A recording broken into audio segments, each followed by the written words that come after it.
Hello, once again, everybody.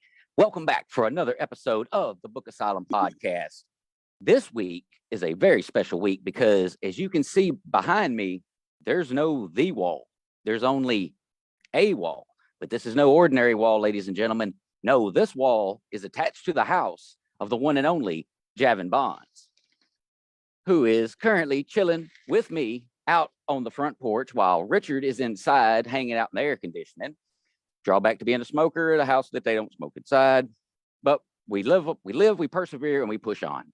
That's how we always do it. Well, this week, we're just going to fly by the seat of our pants, have fun, talk books, talk life, talk everything.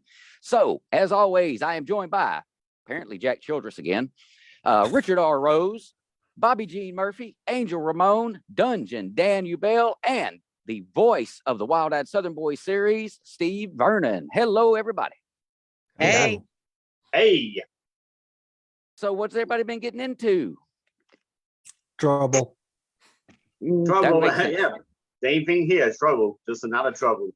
Well, how's your book coming there, Angel? You've been making some good progress on Pina Coladas and Rats too. Oh yeah. Dungeondan has made his appearance in the book as well. Ooh.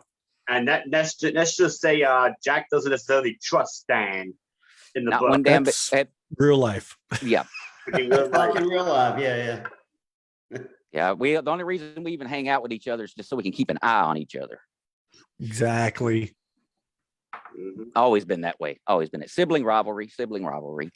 So now, obviously, you guys that aren't familiar with the Wild Eyed Southern Boyz series may not know of Steve Vernon unless you've checked out other books that he has done. Steve, give us a few of the others that you've done besides just Richard. You know, he can't hog all the glory.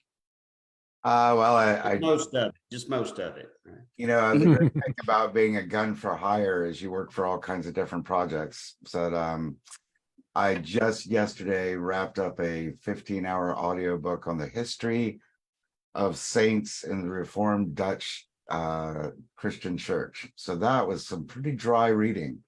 I would say so. I've worked for some all kinds of different stuff. Last summer I did like 5 different series for a company that puts out softcore werewolf porn. So I did a bunch of those books. They were interesting. Lately, most of my voiceover stuff has just been for theater. I'm the artistic director of a nonprofit theater company. And most of what I've been doing recently is just putting together voiceovers for live performances and things like that, other than the audiobook stuff. So that's been taking up a little bit of time. But Yeah, I got a question for you, Steve. What is your favorite book series that you've ever done, and why is it Wild Eyed Southern Boyz? well, you're kind of Really? on there. I'm not done the complete series yet because you haven't written the complete series yet. I'm working on it. No, I have a lot of fun with the Wild Eyed Southern Boyz series. A lot of what I do, like I did 2 books in a series by a Canadian author that were very dark in tone and had to do with grief and loss and things like that. Mhm. So when I'm working on the Wild Eyed Southern Boyz stuff, it's a little more uplifting for me. I like the challenge of having multiple voices and different races and of characters. And by races, I mean zombies, wendigos, yetis. So I enjoy working on that type of stuff every now and then because it just breaks the gravitas of what I often find myself doing. So, and I told Richard this the first time he hired me is I don't read ahead when I record audiobooks because I find if I know how a character ends up, if I'm not careful, I'll start playing the end while I'm in the middle. Giving Interesting. that might affect my delivery of a character's line or a situation.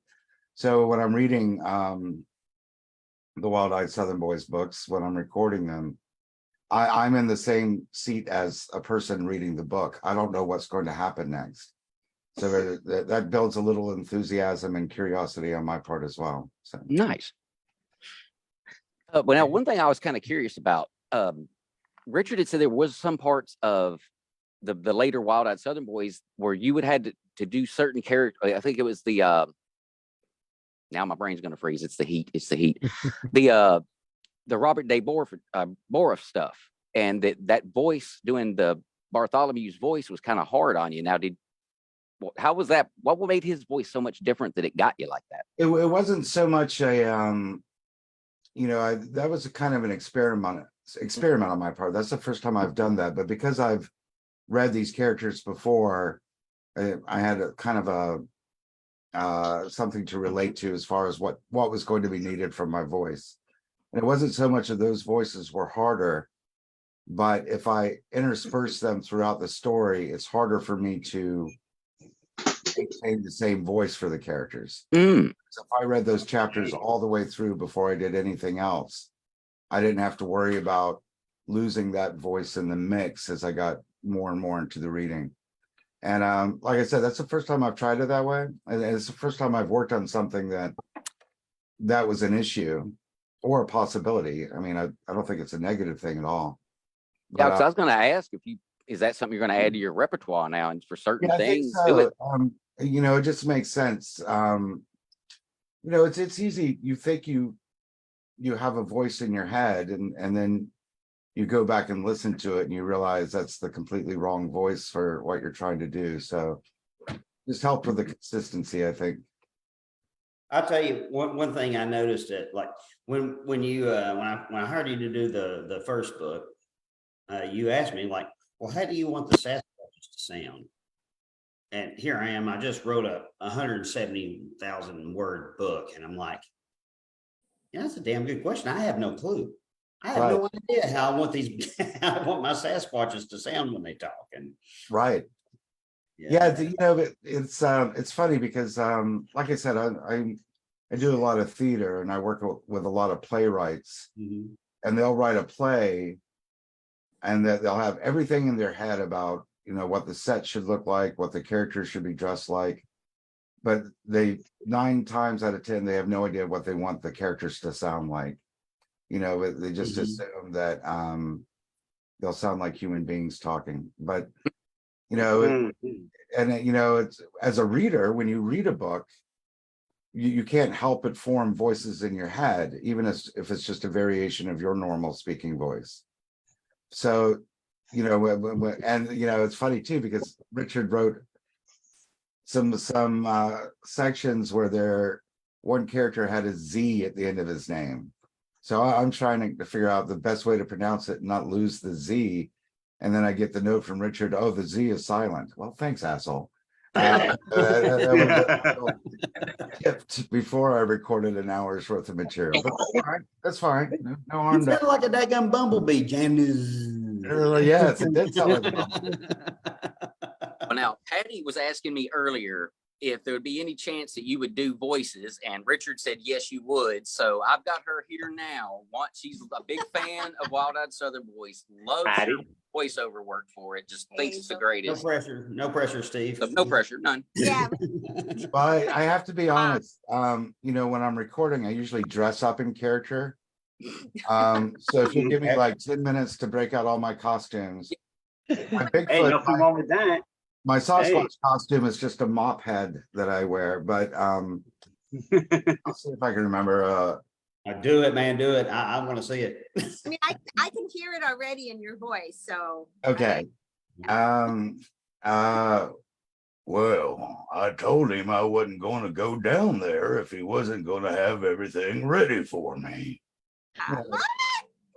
Hey, that's good, man. That was good. That's Buford right there. That's Buford. And all the other Sasquatch characters are just a variation on. Buford was the first character I recorded that was a Sasquatch when I did the first novel. So all the other Sasquatches were kind of variations on the Buford voice. If I needed to put a little age into it to make him an older character, I just based that off Buford. And then, Richard gave me some good character notes about which ones were perhaps a little more in touch with their redneck roots versus which ones were a little more the New South. So having clues like that the mayor. I can't remember. No, it was one of the characters you told me not to have a deep Southern accent for, Richard. I think it was the mayor of Sasquatch Town. Either that or Jerry. Gary, yeah, Gary was just very no accent at all and very intelligent sounding, but a deep voice. You know, so he was very different than the other Sasquatch characters. All right. Well, you had to know this was coming. Do me. It's hard to do Jack Evil Jack, Childress evil without Jack. your register's a little high and you have enthusiasm in your voice, so you talk a little faster. Okay, now, Steve, you do Jack. Oh shit. Now, oh, that was you. That was you. Oh shit. That wasn't Jack, Jack the Bounty. That is so cool to get to hear somebody do your voice in a freaking novel. That's just so cool. I know it is cool. Yeah, it is. And you know, the thing about that is, you know, I'm not an impressionist like Rich Little. Although that was when I was a kid, my plan was to be the next Rich Little. I love Rich. He was my entertainment hero, and then puberty hit, and I wasn't able to use my voice the way I used to be able to imitate my friends, their parents, teachers, whatever. And then once puberty hit, my voice changed, and it was harder for me. Yeah. If I would have stayed 12, I could have been the next Rich Little. But Stupid hormones. But when you're trying to imitate somebody like Jack, you're not trying to, the way I look at it, you're trying to capture the character in his voice, not so much mimicking him, but trying to capture his spirit, so to speak. Well, and that's the thing I noticed between the Rougarou War and Dead Cold War. Those are two different Jacks. I mean, They are. even in the voice, because the one is just a good old country boy doing hardworking man that can't make moonshine, and then the other jackass. So you know. Totally. Yeah, one's a good guy and one's a bad guy. So yeah, there's a little Jack. the second one, the most recent book, trying to capture that evil aspect of the character. So and You nailed it too. killed it. I mean, I had so much fun developing Jack's character as a villain. I mean, it was just so much fun, just building this evil Jack that was just a terrible human. I think the Venom. Yeah, I think the Venom Jack in general is fun. yeah. I mean, but just the villain Jack, and he captures that character so well. I mean, it's awesome. I had my wife listen to it. It's like, here's Steve doing Jack, and you'll think it's Jack narrating, and it's just great. He's so evil. You just capture him. You just play him so well. I mean, I'm just so thrilled with it. I had years ago. I was in a production of Richard III by William Shakespeare, and Richard III is one of the most evil characters he ever wrote. I mean, he's pure evil. And anybody named Richard, Well, there you go, and being the third one in line at that. But I had a young lady come up to me after a performance, who I knew kind of, but not great, but she had never shown any interest in me before. And then all of a sudden she wanted to go out and have drinks. And she's like, evil is sexy. Wow. And there's a freedom with evil characters because they're not constrained by law or that's true. quality. So yeah, you can have a lot of fun, I'm sure, creating an evil character, writing one, but also portraying either vocally or physically an evil character opens up a lot of things. So you know how many times Jack has gotten lucky since I released my third book? I mean, they just been, oh, come on, man. Don't lie. Don't lie, Jack. You've been a kick magnet ever since book 3 come out, man. Don't lie. Right, them Steve. We ain't got no sense on this. Bobbie Jean, you're over there just watching this insanity take place. You're gonna have to get in on this. Go get some dirt on you. Let's go. Dirt on me. I'm an innocent one. Right. Yeah, Jack is the jackass, pun intended. No denying here. So, Bobbie, how are things going with the St. Jude stuff? Because I know you're real big in with that organization. Are you still got your is it a 62-mile thing, or I actually wrapped up the 62-mile walk. We did pretty well. We got some money to St. Jude's, and now we're gearing up. I think I'm going to do another 62 next month, because I mean, just to keep St. Jude's name out there is so very important. And I know I sound redundant on my Facebook page, but it is very important. You know, this hospital, they provide hope, and you know, they make sure these babies are taken care of, all ages. You know, they just don't cut it off. You know, and it is important because, you know, families lose their homes, and they go through hard times when their babies are in the hospital, because you can't just leave your baby in the hospital. You know, and I wouldn't want to. You know, so I can't blame them there. But it provides homes for the families to stay in, books, toys, medical, everything. You know, so the more people donate, the more they could do, not only for the kiddos, but for research to help these kids. And then we also got the boat cruise out of New Orleans coming up in October 30th. That We'll be sounds like doing we'll be doing a book raffle there, and usually you'd be surprised. I make some pretty good money off those book baskets. So we do games with them, the indie author hunt. We hide books around the ship. We put books in the library of the ship. You know, so it's definitely worth the help. it's very freaking cool. Now, how many authors do you have going on this cruise? That's a loaded question right now. Yeah, as soon as the last word left my lips, I went, Like, yeah. To be determined right now. I'll just leave it at that. I'm such an idiot.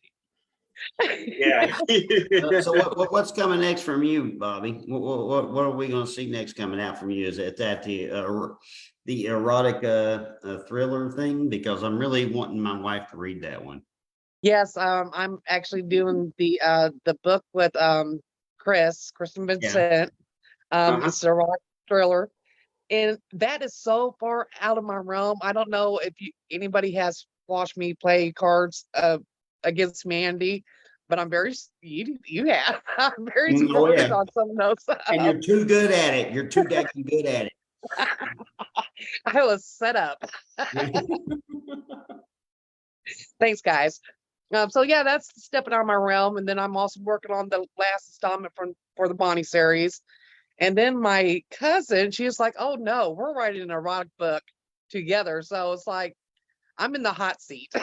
Okay, let me try to. Hey, Steve, are you good at erotica? You ever do? I was going to say there, Bobbie. There's your narrator for one of them right there. I have recorded. Well, I think I told you guys a while back, the first time you had me on your podcast. I got my start in voiceover doing English dubbing for Japanese animated porn. So that was my first introduction into voice work. And since then, I've recorded a couple of dozen erotic oriented audiobooks, short stories, things like that. I'm going to go out and find one of them, because I have got to hear that sultry voice just making the sweat beads. Anytime I hear Buford talking about his sexual exploits with Dolly. Oh yeah, I hate to say this, especially on a live stream, but it kind of gets me a little aroused, to be honest with you. I'm glad to hear that. I'm glad that I still got it. Okay, well, that's good, man.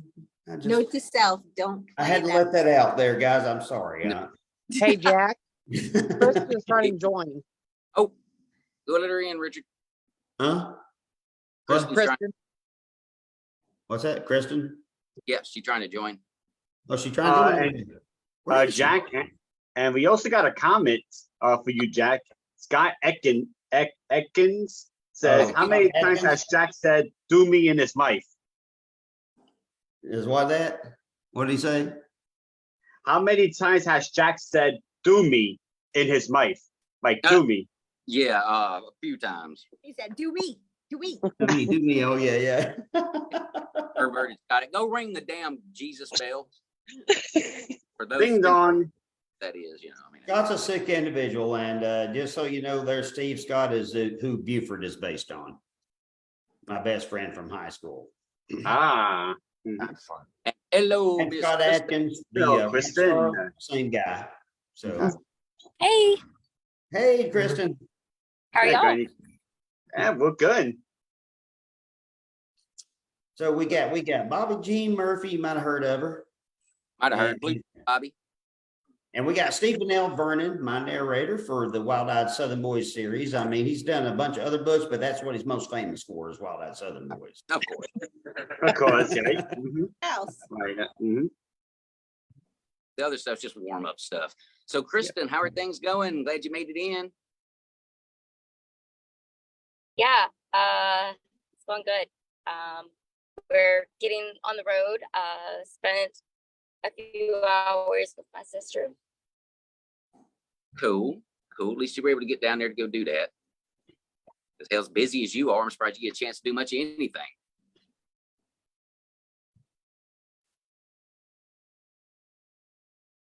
Well, it's good to have you on here, Kristen. Yeah. Mhm. And Jack, so what's Javin doing? Just chilling there? He Jamming? is, yep, right now he is currently, He's just chilling out. he's just hanging out. Yeah, I see. All right. He's got his new chair. Yep. He just got it. Nice. I call him Professor X. Professor, yeah, it makes a lot of sense. Right there we go. But yeah, we're going to be eating some kangaroo meat later on this evening. And what some other kind of meat we're going to do too? It's barbecue mutton. Barbecue. Oh, Sheep. So yeah, we're doing it big time down here now. yeah, I could tell. Yeah, It's it's not making me my hungry. favorite thing to do to sheep, but yeah, I'll try it. It's good. It's different, but it's good. I just said that out loud, didn't Yeah, you did. I? And there's no taking it back. Now, I Steve, tried to gloss over it, but you know. that's low hanging fruit. That is not getting by. So Steve, since I brought up the kangaroo meat thing, what is the strangest meat you've ever eaten? Oh, that would have been my first day in prison.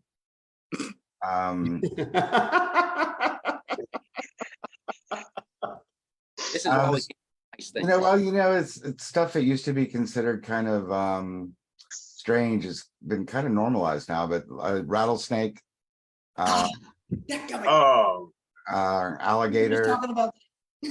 Alligator. Yeah.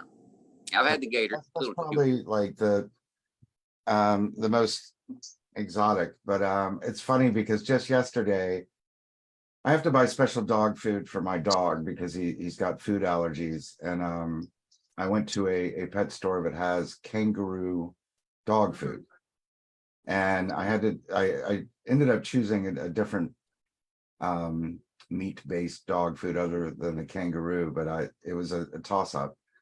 So let me know how the kangaroo goes. Oh, most definitely. You will get a full status report. Excellent. awesome. Yeah.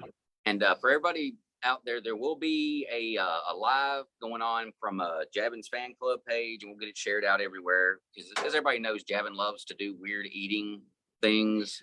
Yes. And we got to see last night what it is we will be sampling. And When say we mean us, not just Javin, or he's dragging us all down that rabbit hole. yeah, and I'm right now hoping I can get a helicopter evac and get me the hell up out of here. More fun when you get to see the surprise, but well, more fun for y'all. But Are you going to be eating some nuts? gonna be what? Some nuts, mountain oysters. Yeah, man.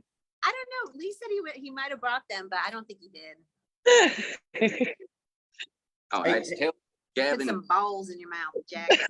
Hey, Steve, have you ever done any children's books? I'm I sorry. have. I've done probably 5 or 6 children's books, and not so much an audiobook, but a woman hired me to do the voices for her website, which was several children's stories. She didn't publish them in audiobook form. You just listen to them on the website. But yeah, I've done quite a few children's books. Nice. That's Now, cool, yeah. I was going to Yeah. say, Richard, you talked about a possible little project that you might do. I mean, obviously, Steve would have to do that one too. So, Yeah, I mean, I can't imagine anybody else doing the voices. So, I mean, but I have, my wife and daughter were trying to talk me into doing children's books. When I like Buford and Rue when they're kids or something, when they're looking for Rue's dad or, That'd be nice. and I know you even made the comment, and it's after I had the conversation with my wife and daughter, you made the suggestion that I do I, one. I told Richard he really needs to do a children's book based on Dixie. yes. Oh, I think that's Well- yeah, I think that would do very well. Well, just to put you on the spot, because that's what we do around here. What would Dixie sound like? Well, Dixie doesn't talk. It's the people around Dixie that talk in Richard's book so far. Mhm. So, typically you've got two ways of doing it. You write Dixie as a character that speaks, or the narrator is just describing what Dixie is thinking. But it's the human beings around Dixie that kind of set Dixie up. You don't really need her voice, but you could Okay. definitely go that route, 'Cause, yeah, I was like, how would you? Don't mess with the kids though. No, don't kill any old ladies in the children's book, Richard. Yeah, I try not to, but yeah. I was telling Richard, I said you can't have Buford calling Rue a dipshit. That's not No. going to. Yeah, gotta yeah, clean I'm that stuff gonna up. definitely have to learn a new style of writing because it's gonna be totally different. I guess fewer references to cannabis. I know you made that suggestion, but I can't help it what the Sasquatches like to partake in. I'm just writing the incident report. These aren't my stories. I'm just writing what I observed. So, Exactly. Yeah. And I also think with that universe that Richard has created, at some point you could put out an anthology of short stories that all take place, with different characters that have been mentioned in the books, that don't necessarily need to tie in together. You can just set them in smaller stories or whatever, but kind of fill in the gaps, the history of the different folks involved or whatever. Mhm. And the great thing about anthologies is you can read about a very minor character that Richard didn't have the luxury of expanding in the larger works, and you can give them their own 3,000 word story that's separate from the larger works, kind of thing. I do like that idea, and honestly, that doesn't sound so much like a suggestion or an idea as much as it sounds like a request. Well, I mean, asking you probably will receive. I mean, I thought about doing that. Absolutely.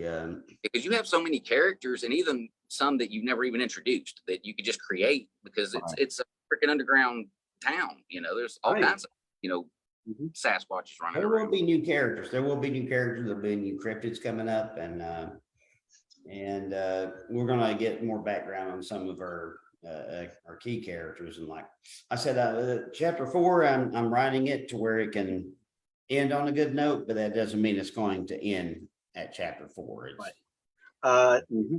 Jack, I hate to Yeah. cut it, but the comic ninja Dungeondan Oh has a no. comment. Says Jack's motto: "Call me dirty dishes. Someone should do me, but no one wants to."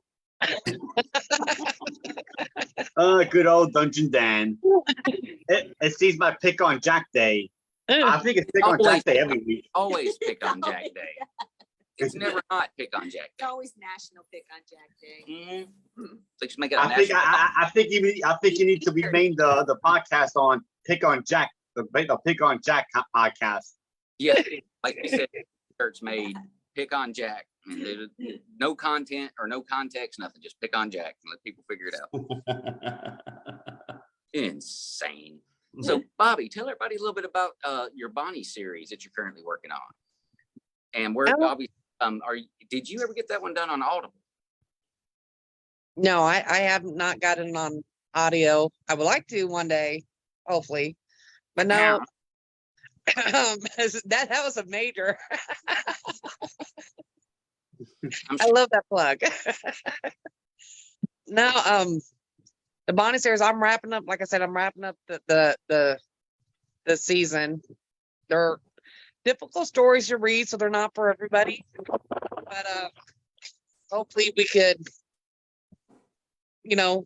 blow the set down some doors and make people start talking and help kiddos that are going through stuff. And see, that's what's really cool about it, because we're so used to, we got horror authors, zombie authors, Sasquatch authors, but to have someone that's writing some like real impactful stuff, that's kind of new to us around. Right. Wall. So yeah, it's nice to actually have someone that's out there writing stuff that's like, this might actually make you smarter or better or feel good or something, versus we're so used to the gore junk that makes us, like gooey stuff. So Steve, I'm sorry. So Steve, well, this, it used to be called the Written Undead podcast. Now it's called the Book Asylum. Right. When you want to get pigeonholed into just the zombie genre.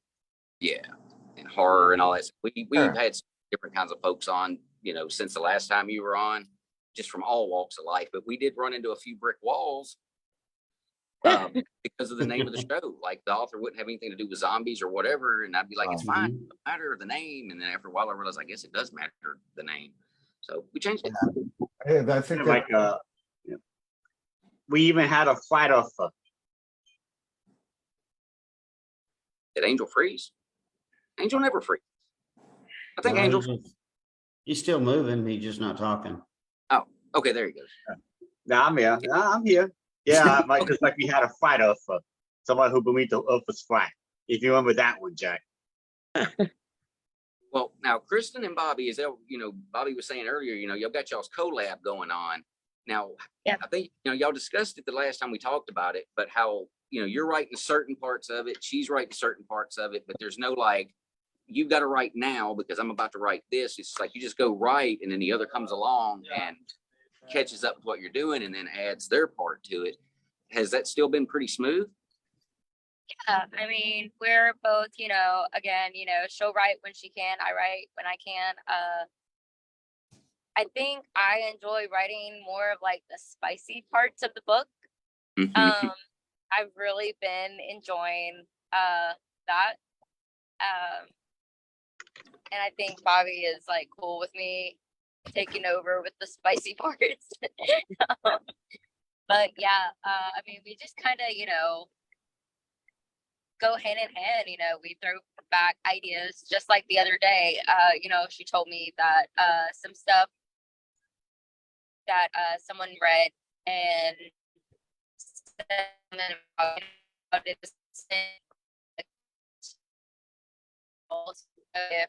she's barely making ends meet, and so she fixed that part and kind of explained it. And then last night my brother was reading a little bit of our stuff and really enjoyed it, and I was telling him a little bit about what was discussed, and he's like, y'all didn't have to do that or go back and change or add anything and explain it, because like later in the book he said that what we could have done was like make it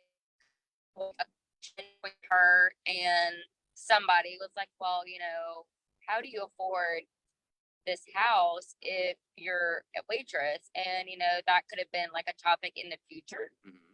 I'm like, that's like a really point. So I'm definitely gonna as a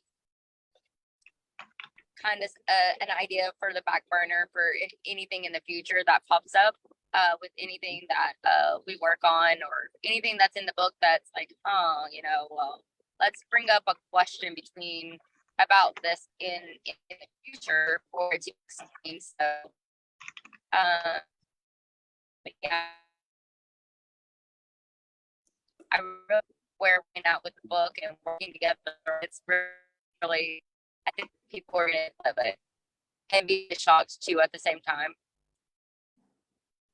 Right on. Well, I've got another comment from Dungeondan regarding Kristen. It says, I sure hope Kristen isn't driving. She's doing everything but watching the road. No, my husband's driving. That's good. Good. People of Alabama, where she's at, are safe. 59 right now. In Alabama. Yep, the comment ninja. Then No. around way, the Book Asylum podcast has partially invaded the state of Alabama this weekend. Apparently. Mhm. So now, Steve, do you have any other like projects coming up that are like big?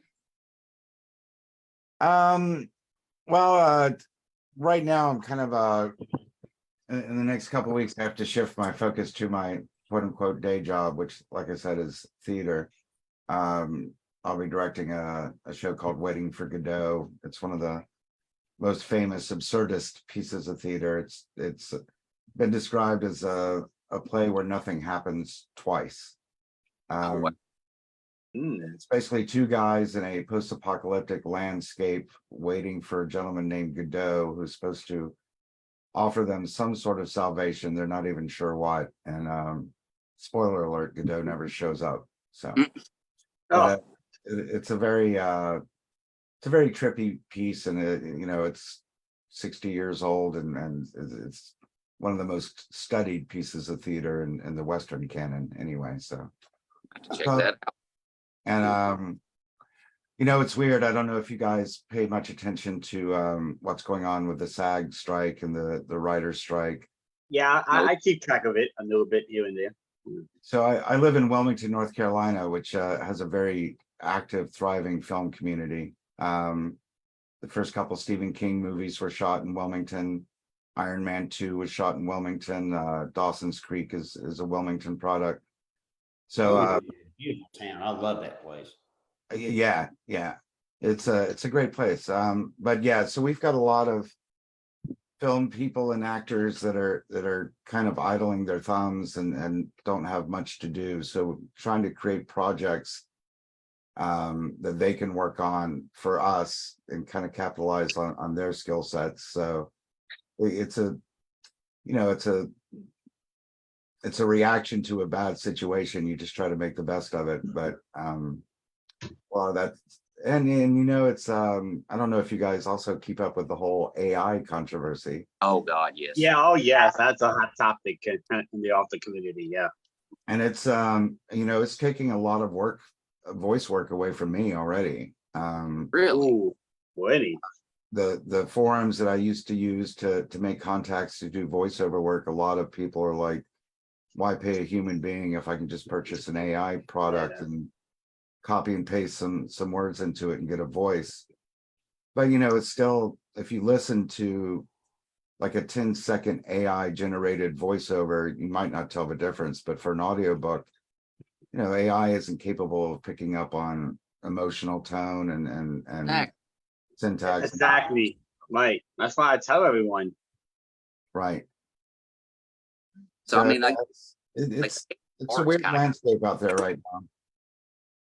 I mean, yeah, like I was telling, like I was trying to say last week, the only ones who are benefiting from AI audio are the scammers. Those ones who just pack it in, like 10 different books, just for garbage AI audiobooks just to pack in a few hundred. So that before Amazon catches on and bans them. Exactly. And right now, I'm sure Amazon isn't listening to me say this at all. Of course not. But right now, ACX Audible will not accept AI generated audiobooks. So they say. So they say, exactly. What do these AI generated audiobooks sound like? I mean, I can't imagine them just. Do they sound legit? Yeah, Richard, think of it as like somebody like an infomercial, the driest infomercial you could think of, with the driest of voices. That's Right. AI. I almost picture like the read aloud thing on Microsoft Word, how that reads back to you. Just Yeah, it's a little less mechanical than that, but it's a very dry read. Like I said, the AI is great at picking up a lot of things, but emotion is not one of them. So far. I don't think it ever will be good enough to pick up emotion. That's something that AI just can't. Exactly. Yeah. Mm-hmm. But see, that's what's kind of funny that we got onto this, because I've been listening to the Helldiver series, and there's AI gets brought into that later on, and this one particular AI that they're interacting with had developed emotion. Like it felt bad, like when it saw its dead family, even though it's literally a program based on a real person, it felt bad. It was sad and just almost wrecked the damn ship because it was controlling the ship. Crazy stuff. And if we ever get to the point where the damn things do start showing emotion, we're going to. Yeah, Because they start showing emotions, that means you can piss it off. yeah. Yeah. Yeah, but the funny thing about AI, we talk about AI so much, but we're the ones who created AI. Humans created AI. That's the crazy part about it all. Yep. Now, if I can get an AI to sound just like Morgan Freeman, Steve, I'm afraid you're going to be fired for Book 4. I understand, baby. Yeah. Yeah. Well, here's a couple of quick comments from Anthony Castro. He had to get out and go do some running around, so he didn't get to be on the show today. But he says, "Hey guys, sorry I couldn't be there. Love y'all." And he said, "AI is ruining art as well. Yes. It looks great, but it didn't take any work or emotion. They didn't earn it." Yeah. Exactly. I have a good friend who's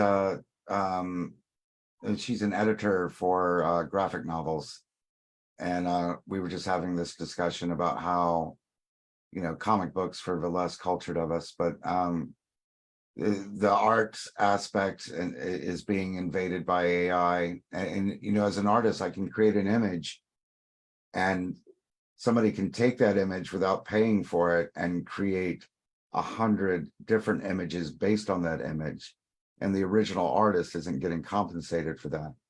And I'm sure it'll surprise no one to learn that making a living as an artist is so easy. So yeah, you start taking away the very few revenue streams that artists have, and your work being monetized by someone else to their benefit, not yours. It's, Right. yeah, it's scary. So freaking. What do you guys think about that, Bobbie and Kristen? I think, you know, and that's the thing. I always, when I see people complaining about an author, especially indie author, with the misspelled word in their book, I'm thanking the Lords up above, because I know that person was real. And I think back to my Bonnie series, as much as I do try to promote them, they're painful stuff for me to promote. And I think if you take out that raw emotion, you're losing the whole concept of what the message that I'm trying to put out there. You know, I don't know. You're taking away from homes, you're taking away from heart, and you're taking away from feelings. And I think we already have enough of that in the world, because when you get online anywhere, people become somebody totally different. They become badasses and mean and all that good stuff. You know, stop taking away from your heart. Just be you. You're great. We don't need no computers. You're just fine the way you are. Well, that's what I like about you, Bobbie. You know that you're real about it. That, you know, you encourage people to be themselves, and in the author world, that's what you have to be yourself. Absolutely. Because readers will pick up if you're not being authentic. They will eventually pick up on it. Exactly. Oh, absolutely, absolutely. All right, Yeah, Richard, no, I agree. I mean, I think the whole point with reading and writing is to be able to catch the reader's attention and to be able to pull at their heartstrings. And whenever you do AI, you don't do that. So, I mean, yeah, it's bad. Yeah, here's the thing when it comes to voice. Now, okay, so you have narrators and you have voice actors in my own. Right. So I'm looking. You got any idiot can get on there and read a book and narrate it and record it. I'm proof of that. Yeah, That's true.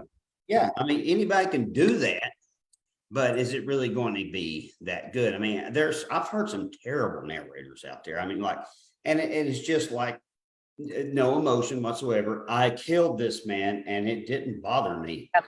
Is this like I said, the driest infomercial. Yeah. If everything's becoming desensitized, if I want somebody to read my story, I want to be able to hear the pain behind that, because the same pain that I was feeling when writing it. If you start desensitizing everybody, we're in big trouble. Yeah, and like Steve's a voice actor. I mean, For real. I listen to his stuff, and this is stuff that I wrote. This is stuff I know what's in there. I'm going through the book right now. I listen to the audio files before we publish, of course, but anytime I publish an audiobook, I listen to it from start to finish every time. So I'm going through book 3, almost done with it. And just, even for the author, this is stuff that I wrote. I know it's in there, and it's still funny to me just to hear Steve say it. When Steve's, when he's imitating these characters, when he's coming, when he's narrating, their parts to it, even the funny parts, and there's a lot of comedy in my book. The funny parts are that much funnier. Even, you can read it and it's funny, but when you hear him say it, it's even funnier. It's just hilarious. Especially when talking about when Buford's saying this stupid shit. I mean, it's just hilarious. Well, and, but you've got a lot of pathos in your work too, Richard. I keep thinking back to that scene with Mad Dog visiting his wife in the graveyard, not to give anything away, but in the midst of all this horror and sci-fi and humor or whatever, you have a very poignant, short reflection on grief, what it means to grieve as a human being that's lost the love of their life that they spent with. Mm-hmm.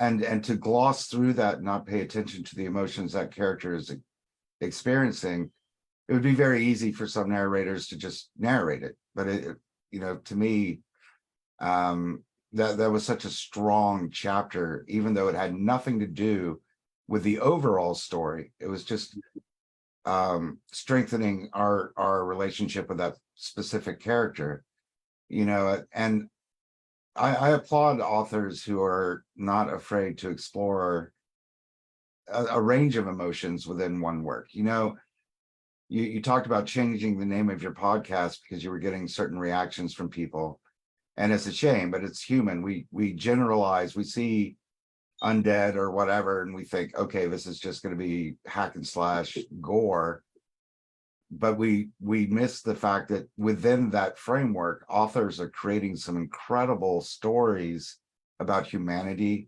Bobbie's, we're not the authors that go out of their way not to desensitize empathy, and those are important aspects of storytelling, I think. Yes, absolutely. You're correct. Yeah, he said, if you can make me cry in a book, you did the job, and I said, I've gotten me, and that ding dong is one of them right there. So thank you. I will say also that I had another fan. She actually reached out to me because she had to pull off the side of the road and start crying because she was listening to the audiobook on a certain scene. I won't throw it, give away the spoilers, but just the way you described the scene and everything, she just burst into tears. And she sent me a nasty little message from Facebook, like, you're an asshole, I said, blame the narrator. He's the one that got you crying. Exactly. A couple quick comments here. Dungeondan said, I'm writing Wild Eyed 4 with AI right now. Look, Richard, finished.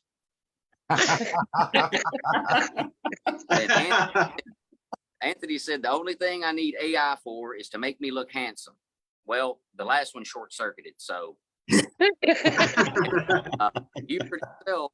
Boom. This is Steve says, how does meeting the people that Richard based a character on change your reading of that character? Okay. Oh, that's interesting. That's a good question. It is I can't believe he came up with it. Yeah. Yeah. Pretty intelligent. Even like I've recorded a lot of biographies and a couple of autobiographies, and so those are based on real people. But you have to look at it as in this context, they're characters that Richard has transferred from his real life to the page. So there's probably a lot of similarities between the characters and the real person, but the characters are their own entity. So but yeah, that's a great question. Wow. Actually, Scott just said, I generated that question with AI. Excellent. Well, let me ask you this, Steve. Okay. Who is if you have one anyway, who is your favorite character from the Wild Eyed Southern Boyz series? Oh, that's a hard one, man. Because I'm a softie, to be honest with you, man. I love characters that are able to, like I was talking earlier, to not desensitize empathy. And your female characters, a lot of them are my favorite. They're the hardest to do because you're trying to do that gruff Sasquatch voice in a feminine way. But yeah, a lot of the female Sasquatch characters, especially, nothing against human women. Some of my best friends are human women. But, Yeah, same here. There's a few of them. but Oh, shucks. yeah, and it changes. Like you can watch Star Wars 100 times, and on 90 of those times you pay attention to a different character instead of who you usually pay attention to. So it kind of evolved. Okay. All right, well, I guess more specifically, even what's your favorite voice to do? Yeah, there you go. I grew up traveling the South. A lot of people don't consider North Carolina Southern enough, but I spent time in a town in Georgia about the size of the screen we're looking at. So being able to touch with those old Southern accents and the way where you could put those little sounds in when you're talking and whatnot. Yeah, those are my favorite voices to do, I think, just because they kind of remind me of people that I grew up with.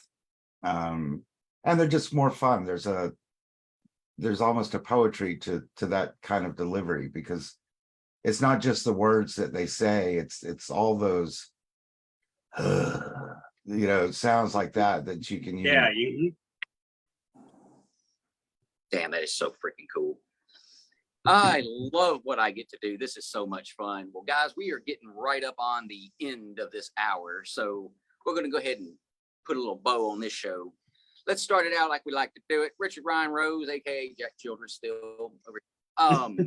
Oh crap! Yeah, I didn't change my name. Rich Rose, everybody. Hey, good job. Yeah.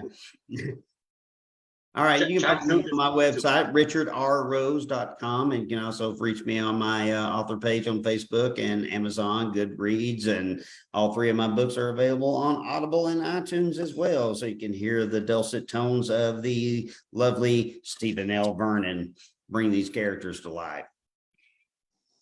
Absolutely does. All righty, Angel Ramon, Mr. Pina Coladas and Rats, what is up? Where can everybody find you?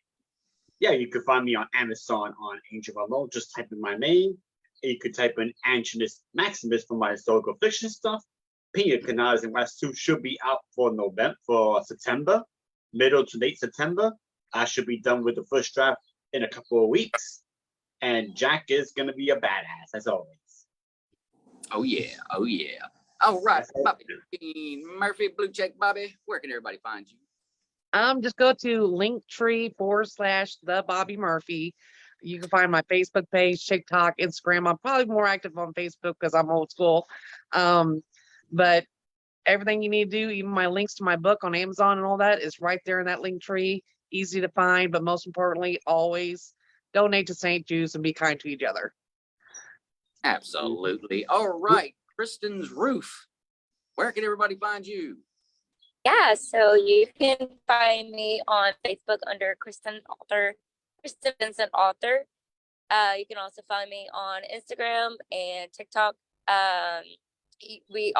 Bobbie and I also have a group under Country Girls Creations, and that's in there. And I also have, I can plug that into the comments, and you can find my work on Amazon. It is Within Her Thoughts under K. Vincent. Fantastic dark poetry. Really, really good stuff. Really good stuff. I love it. Books I got 2 of them so far. Gorgeous. They're so good. All right, Mr. Steve Vernon, tell everybody where, go out and get some of these audiobooks out there in people's hands, and not just the Wild Eyed Southern Boyz, even though we want that in everybody's hands. Not just Wild Eyed Southern Boyz. Don't worry about the other ones. Right. I'm kidding. Find my narrator page on audible.com under Stephen, that's for the PH. L Vernon. You could also find me on ACX under Steven with a PH, not a V. L Vernon. Awesome.